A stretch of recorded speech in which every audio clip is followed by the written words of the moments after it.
തിരുവനന്തപുരം കഴക്കൂട്ടത്ത് 23-കാരിയെ പീഡിപ്പിച്ചതായി പരാതി. CPIM കൽപ്പന branch secretary Ripson Kazhakkoottam പോലീസിന്റെ പിടിയിലായി.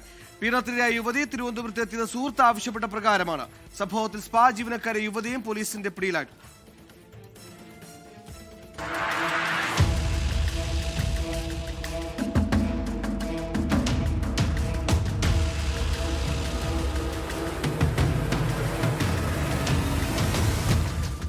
മെയ് 1-നാണ് ജോലിക്കായി തിരുവനന്തപുരത്തെത്തിയ പാലക്കാട് സ്വദേശിനി കഴക്കൂട്ടത്തെ സ്പായിൽ വെച്ച ബലാത്സംഗത്തിനിരയായത്. സ്പാ ജീവനക്കാരിയായ ആലപ്പുഴ സ്വദേശി സുഹൃത്തിന്റെ നിർദ്ദേശപ്രകാരമാണ് 23-കാരി തിരുവനന്തപുരത്തേക്ക് എത്തുന്നത്. കഴക്കൂട്ടത്തെ ഒരു സ്ഥാപനത്തിൽ ഫ്രണ്ട് ഓഫീസ് എക്സിക്യൂട്ടീവായി ജോലി തരപ്പെടുത്തി നൽകാമെന്നായിരുന്നു വാഗ്ദാനം. 1-ാം തീയതി യുവതി സ്പായിലെത്തിയതിനു പിന്നാലെ സ്പാ ജീവനക്കാരിയായ സുഹൃത്ത് പ്രതിയായ റിപ്സനെ അവിടേക്ക് വിളിച്ചു വരുത്തി. തുടർന്ന് പെൺകുട്ടിയെ ബലമായി മുറിയിൽ കൊണ്ടുപോയി പീഡിപ്പിക്കുകയായിരുന്നുവെന്നാണ് പരാതി. ആക്രമണത്തിനിടെ ഓടി രക്ഷപ്പെടാൻ ശ്രമിച്ച പെൺകുട്ടിയെ ഉപദ്രവിക്കുകയും വാപൊത്തി പിടിക്കുകയും ചെയ്തതായും പെൺകുട്ടിയുടെ മൊഴിയിൽ പറയുന്നു.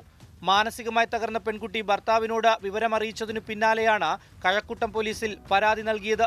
പെൺകുട്ടിയുടെ പരാതിയെ തുടർന്ന് സ്പായിലെത്തിയ അന്വേഷണ ഉദ്യോഗസ്ഥർ CCTV ദൃശ്യങ്ങൾ പരിശോധിച്ചാണ് പ്രതിയെ തിരിച്ചറിഞ്ഞത്. CPM കഴക്കൂട്ടം കൽപ്പന ബ്രാഞ്ച് സെക്രട്ടറിയും മേനംകുളം സ്വദേശിയുമായ റിപ്സണിന്റെ അറസ്റ്റ് രേഖപ്പെടുത്തി റിമാൻഡ് ചെയ്തു. സംഭവത്തിൽ സ്പാ ജീവനക്കാരിയായ യുവതിയെ ആലപ്പുഴയിൽ നിന്നും കസ്റ്റഡിയിലെടുത്തിട്ടുണ്ട്. ഇവരെ ഉടൻ കഴക്കൂട്ടത്തെത്തിക്കും. 24 തിരുവനന്തപുരം.